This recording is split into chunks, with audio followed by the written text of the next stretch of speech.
बिस्मिल्लाहिर्रहमानिर्रहीम, अस्सलाम वालेकुम।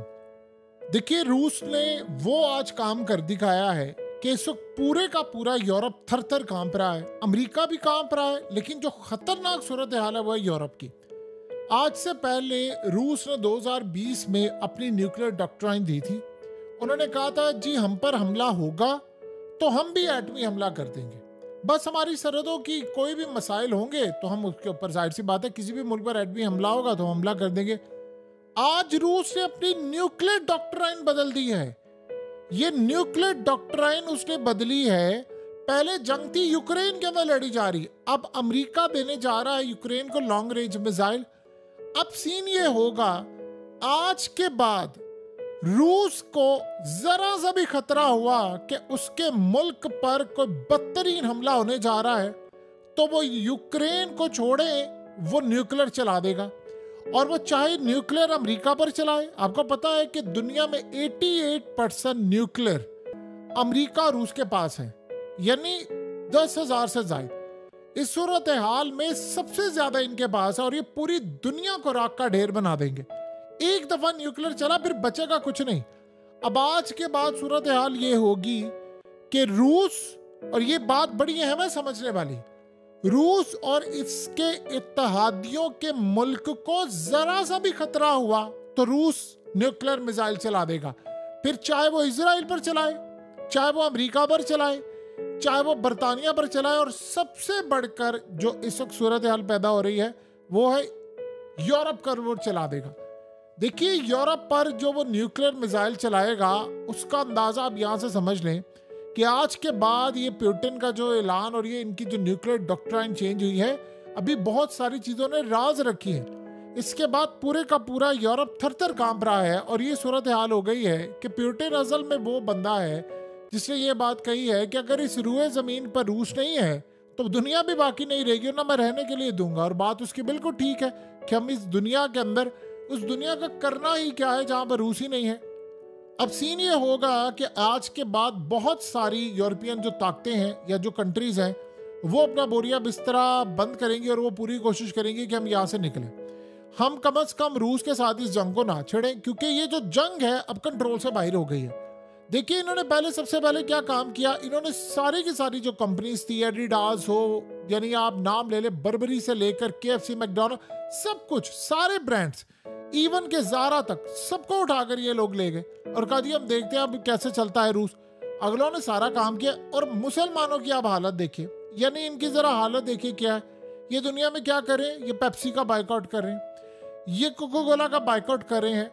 आप मिडिल ईस्ट से खड़ लेकर 57 इस्लामिक कंट्रीज के अंदर हमने करना क्या था, हमने करना ये था कि फौज भेजते हैं, हम बैठकर पेप्सी का बाइकआउट कर रहे हैं, हम कोका कोला का बाइकआउट कर रहे हैं। चले दुनिया में तो चले समझ आती है, सऊदी अरब में समझ आती है और बाकी जगहों पर भी समझ आती है कि वहाँ की क्वालिटीज अच्छी है, मिस्र की भी समझ आती है। उन्होंने वहाँ पर लोकल ड्रिंक्स मुतारिफ करवा दिए।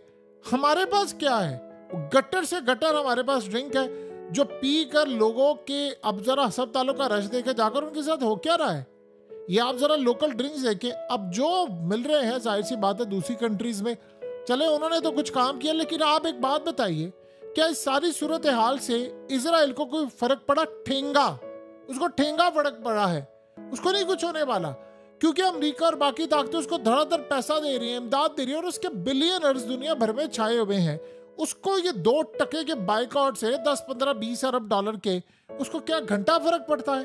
हाँ, पेप्सी का या कोका कोला का जो इस्लामिक कंट्रीज है वहां पर सेल ड्रॉप हुई है, बाकी दुनिया के अंदर तो धड़ाधड़ उनकी सेल ठीक है और वो बिल्कुल कमा रहे हैं, उनको घंटा फर्क पड़ा है। यानी कि आपने बाइकआउट कर दिया मैकडॉनल्ड्स का, क्या उनको क्या फर्क पड़ता है? पूरा वर्ल्ड भी बाइकआउट कर ले, उनको घंटा फर्क नहीं पड़ता। अगर पढ़ना होता तो क्या वो इस तरह हमला कर रहे होते अभी तक? बताइए ना, क्या वो इतनी बड़ी, वो तो बल्कि तीसरी आलमी जंगे अजीम वो छेड़ने के लिए जा रहे थे, उन्होंने इस्माइल हानिया को मार दिया। अगर इस चीज से उनको फर्क पड़ता तो वो ये काम करते। आपको पता है कि इजराइल क्या चाहता है? इजराइल यही तो चाहता है, वो चाहता है कि ये बेवकूफ बेवकूफ बने रहे, ये बाइकआउट करते रहे। इनके दिमागों में जितना ये टाइम अपना बाइकआउट पर लगा रहे हैं, ये अपने मुल्कों में ये डिमांड ना शुरू कर दें कि फौज उतारे वहां पर, ये ना डिमांड हो जाए कि एयरफोर्स भेज दें, ये ना डिमांड हो जाए कि मिसाइल चला दें, इससे उसको डर लगता है। आपके बाइकआउट से थोड़ी लगता है, बल्कि वो तो खुश होगा कि यार आप लोग बाइकआउट करें, वो चलता रहे सिलसिला। अब रूस को देखें, रूस ने कहा मैंने बाइकआउट करना है, फलाना करना है, इन्होंने वैसे ही छोड़ के चले गए। उसने अपना काम ये किया, उसको लगा कि वजूद को खतरा है, उसने न्यूक्लियर डॉक्ट्राइन बदल दी। अब होगा क्या कि रूस के पास है एटमी से, उसने असल में खुफिया तौर पर यूरोपियन कंट्रीज को पैगाम देने शुरू कर दिए। आपके पास टाइम थोड़ा है, क्योंकि अब जो लड़ाई होने वाली है उसमें यूक्रेन को लॉन्ग रेंज अमेरिका मिसाइल दे रहा है। वो लॉन्ग रेंज मिसाइल होने जा रहे हैं इस्तेमाल रूस के खिलाफ। अब सीन ये हो रहा है, वो कह रहे हैं कि मॉस्को पर हिट करेंगे और दीगर जगहों पर हिट करेंगे। वो कहते हैं अच्छा तुम हिट करोगे, किसके मिसाइल आ रहे हैं? यूरोप के, अच्छा अमेरिका के। मैं आज के बाद न्यूक्लियर अपनी डॉक्ट्राइन बदल रहा हूं। ये न्यूक्लियर डॉक्ट्राइन मेरी बदलने का मकसद ये है, अगर मेरे मुल्क को, पहले देखिए उसने जरा कहानी समझे, ये बड़ा सेंसिटिव मामला है। पहले वो कहता था अगर मुझ पर हमला होता है, एटमी हमला, तो मैं फिर पलट कर हमला करूंगा। इसमें सीन ये था कि तमाम ममालिक ने फैसला किया हुआ था कि वो फर्स्ट स्ट्राइक नहीं करेंगे, सेकंड स्ट्राइक करेंगे। यानी इसका ये मतलब था कि कोई फर्स्ट स्ट्राइक करेगा ही नहीं तो चलो सेकंड फिर है, इसका मतलब है दुनिया में न्यूक्लियर जंग नहीं होगी। अब उसने सारे टुकड़े टुकड़े कर दिए मुआहदे। उसने कहा भाड़ में गए तुम्हारे मुआहदे, तुम और तुम्हारी औकात।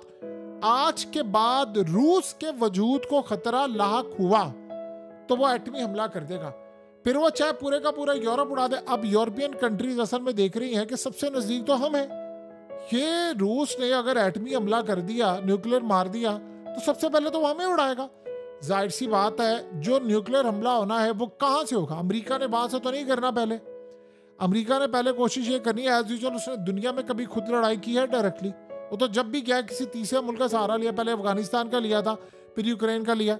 वो करेगा बरतानिया से, वो करेगा पोलैंड से, वो करेगा यूरोप से, वो नेटो के ममालिक से करेगा। तो इस सारी सूरत हाल के अंदर जब वो उनसे करेगा तो फिर बताइए मामला क्या है। तो ये इस वक्त जो सूरत हाल हो रही है, वो आज आपने रूस को बंद गली में दाखिल करने की कोशिश की है, आपने उसको प्रोवोक किया है। आप अगर उस रूस का कुछ बिगाड़ सकते तो पूरी दुनिया ने बायकॉट किया रूस का। पूरी दुनिया पर उनकी पाबंदियां लग गई थी, उनके क्रेडिट कार्ड, बैंक कार्ड सारे के सारे खराब हो गए थे, सारा बैंकिंग सिस्टम आपने तबाह कर दिया। आपने दुनिया की पाबंदियां उन पर लगा दी। क्या घंटा फर्क पड़ा उनको? उनको क्या टके का फर्क नहीं पड़ा उनको। वो पूरी दुनिया के अंदर उनकी करेंसी पहले से ज्यादा मजबूत होगी, उनकी इकोनॉमी पहले से ज्यादा ग्रो हो गई है, उसे सारी दुनिया का तेल। आज आप भीख मांग रहे हैं, ये भीख मांग रहे हैं इंडिया से कि भाई आप हमें तेल दे दें। अगर इंडिया रूस से तेल लेकर इनको ना दे, ये सारे मर जाए। इनको तो समझ ही नहीं आ रही इनके साथ हो क्या रहा है। आप अंदाजा कर ले यहां से कि पूरी दुनिया में तेल की कीमतें आसमान पर चली जाए। इतने बेवकूफ है। पहले डायरेक्टली गैस लेते थे रूस से, सस्ती पड़ती थी। अब बेवकूफ डायरेक्टली गैस लेने की बजाय अब कतर से ले रहे हैं, वहां से जिनको 10 गुना ज्यादा महंगी भी पड़ रही है और इनकी डिमांड भी पूरी नहीं हो रही। और उसके अलावा महंगाई उरूज पर है, तेल की कीमत आसमान पर चली गई है और लड़ाई करने के लिए जा रहे हैं जो हम रूस के साथ करेंगे। और सारे मुल्क तो यूरोपीय यूनियन के, तुम लोग सड़कों पर आ चुके हो। तुम्हारी इकोनॉमी की हालत देख लें क्या है। उधर आप देख लें यूरोपीय यूनियन टूटने के करीब है। सो आपने अगले बंदे को उकसाया, वो छोड़ेगा नहीं। और एक और सबसे अहम बात, जो उसने अपनी न्यूक्लियर डॉक्ट्राइन बदली है, इसमें बड़ा अहम पॉइंट है कि अगर रूस और उसके इत्तेहादियों को, ये रूस के इत्तेहादी कौन है? ईरान रूस का इत्तेहादी कौन है? चाइना रूस का इत्तेहादी कौन है? North Korea. चले बाकियों को छोड़ दें, उन सब के पास है। ईरान का क्या मतलब है? इसका मतलब है कि अगर ईरान के ऊपर कोई भी ऐसा हमला हुआ जिसे ईरान के वजूद को खतरा हुआ, तो रूस भूल जाएगा कि वो इजराइल या कोई और मुल्क है, वो न्यूक्लियर चला देगा। और ये भी पॉसिबिलिटी है। देखिए उसके पास 5000 से ज्यादा न्यूक्लियर वॉरहेड है। अगर उसने जाकर के 10, 15, 20 दे दिए ईरान को, आपने इस पर पाबंदियां आयद की है ना। आपने कहा कि रूस दुनिया में कुछ नहीं दे सकता, तेल, सब कुछ पाबंदियां आयद कर दी।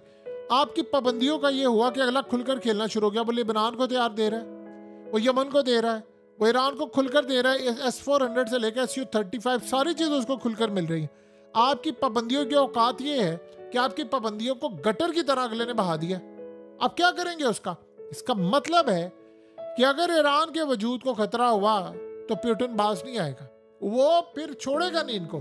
तो इत्तेहादी तो असल में समझ लीजिए ईरान है, बाकी ताकतें हैं। इस सारी सूरत हाल में उसने खाली आज यूरोप को पैगाम नहीं दिया, उसने अमेरिका को भी पैगाम नहीं दिया, उसने सारी ताकतों को पैगाम दे दिया है कि देखो मैं तुम्हारे साथ करता क्या हूं, तुम्हारा वजूद ही खतरे में आ जाएगा, इतनी मैं तुम्हारी तबाही करूंगा, तुम सारे अपना अपना मुल्क बचाते फिरोगे, बचा नहीं पाओगे। सो लिहाजा मेरी ये लास्ट वार्निंग के तौर पर इसको लेना। अब तुम आगे हो मेरे मुल्क के ऊपर हमला करने। पहले जंग थी यूक्रेन में, अब यूक्रेन को आप लॉन्ग रेंज मिसाइल दे रहे हैं, तो फिर मैं आज़ाद हूं, मैं फिर अमेरिका पर भी एटमी हमला कर दूंगा, मैं यूरोप पर भी कर दूंगा, और सिर्फ 10 मिनट लगने हैं, सिर्फ 10 मिनट, पूरा यूरोप तबाह हो जाएगा। मैंने यहाँ से एक बटन दबाया तो उसके बाद आप लोग इस दुनिया में नहीं अगले जहान में ही आपसे मुलाकात होगी।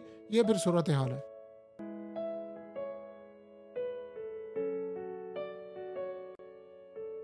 हकीकत टीवी को सब्सक्राइब करना मत भूलें, वीडियो को लाइक करें, शेयर करें और कमेंट सेक्शन में अपनी राय का इजहार जरूर करें।